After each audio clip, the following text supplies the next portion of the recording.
जय हिंद। आप सभी लोगों का स्वागत है आपके अपने YouTube channel Goswami class time पर। दोस्तों उम्मीद करेंगे कि आप लोग बढ़िया होंगे, मस्त होंगे, स्वस्थ होंगे और अच्छे से पढ़ाई लिखाई जो दोस्तों कर रहे होंगे।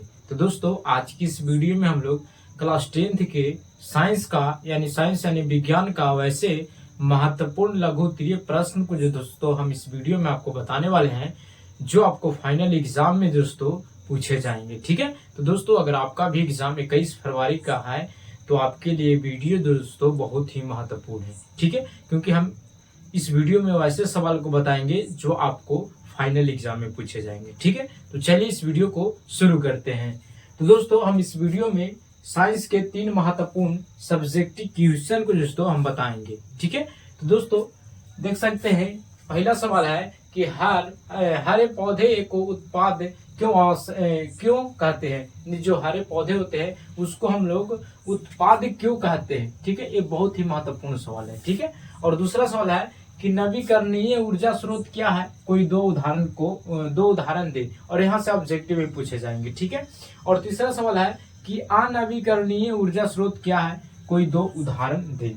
ठीक है, और ये तीनों सवाल बहुत ही महत्वपूर्ण है। ठीक है, तो चलिए एक करके दोस्तों तीनों सवाल के दोस्तों हम लोग जानते हैं। ठीक है, तो अगर आपसे पूछेंगे कि हरे पौधे को उत्पादक क्यों कहते हैं, तो आप उत्तर में लिखिएगा कि हरे पौधे CO2 यानी कार्बन डाइऑक्साइड, H2O जल, सूर्य के प्रकाश तथा हरित लावा की उपस्थिति में अपना भोज्य पदार्थ का निर्माण करता है। यानी जो हरे पौधे होते हैं वो क्या करते हैं, तो कार्बन डाइऑक्साइड, जल, सूर्य के प्रकाश तथा हरित लावा की उपस्थिति में अपना भोजन को बनाते हैं। कौन? हरे पेड़ पौधा। ठीक है, इसीलिए इन्हें उत्पाद कहते हैं, इसीलिए इसको क्या कहते हैं, उत्पादक कहा जाता है। ठीक है दोस्तों, इसमें पूछे जाएंगे कि हरे पेड़ पौधे में ऑक्सीजन का क्या महत्वपूर्ण योगदान होता है। ठीक है, या जल का क्या होता है, या सूर्य के प्रकाश का, या हरित लावा का। ये 5 नंबर में आपको से सब्जेक्टिव क्वेश्चन पूछे जाएंगे। ठीक है, लेकिन अगर आपसे पूछे जाएंगे कि हरे पौधे को उत्पादक क्यों कहते हैं, तो उत्तर लिखेगा कि हरे पौधे CO2, H2O, सूर्य के प्रकाश तथा हरित लावा की उपस्थिति में अपना भोज्य पदार्थ का निर्माण करते हैं, इसलिए इन्हें उत्पाद कहा जाता है। यहाँ से एक सब्जेक्ट और पूछे जाएंगे कि जो पेड़ के पत्ते होते हैं वो हरे क्यों होते हैं, तो याद रखिएगा क्लोरोफिल के कारण पेड़ के पत्ता दोस्तों हरा दिखाई देता है। ठीक है, तो दोस्तों उम्मीद करेंगे कि आपको पहला सवाल दोस्तों अच्छे से समझ में आ गया होगा। ठीक है, अगर आपको से पूछ दिया जाएगा तो आप आसानी से बता दीजिएगा। ठीक है, तो दोस्तों दूसरा सवाल है कि नवीकरणीय ऊर्जा स्रोत क्या है, कोई दो उदाहरण दे। ठीक है, दोस्तों यहाँ से ऑब्जेक्टिव क्वेश्चन दोस्तों आपको 100% जो दोस्तों एगो एग्जाम में देखने को मिलेगा, नवीकरणीय से चाहे तो अनवीकरणीय से। ठीक है, तो आप परिभाषा याद रखिएगा तो ऑटोमेटिक जो दोस्तों आप ऑब्जेक्टिव को पहचान लीजिएगा। ठीक है दोस्तों, अगर आपसे पूछेंगे नवीकरणीय ऊर्जा स्रोत क्या है, ठीक है, तो पहले लिखिएगा कि वैसे ऊर्जा के स्रोत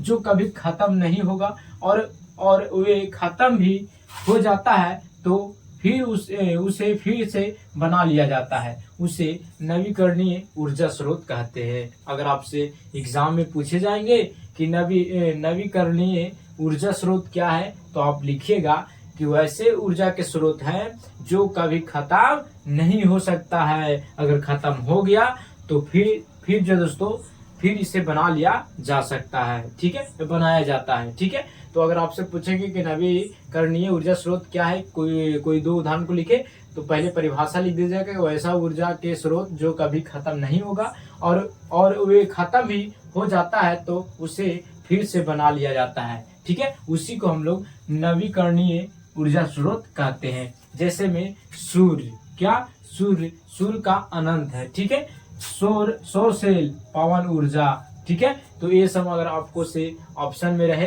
तो आप चुन दीजिएगा कि सारा क्या है, तो नवीकरणीय ऊर्जा के स्रोत है। ठीक है, तो दोस्तों उम्मीद करेंगे कि आपको दूसरा सवाल भी अच्छे तरीके से समझ में आ गया होगा। ठीक है दोस्तों, तीसरा सवाल है कि अनवीकरणीय ऊर्जा स्रोत क्या है, कोई दो उदाहरण दे। ठीक है, तो आप इसका उत्तर लिखेगा कि अनवीकरणीय ऊर्जा स्रोत ऊर्जा के वह स्रोत है जिसका भंडारण सीमित है और वे आने वाले समय में खत्म हो जाएगा, उसी को अनवीकरणीय ऊर्जा स्रोत कहते हैं।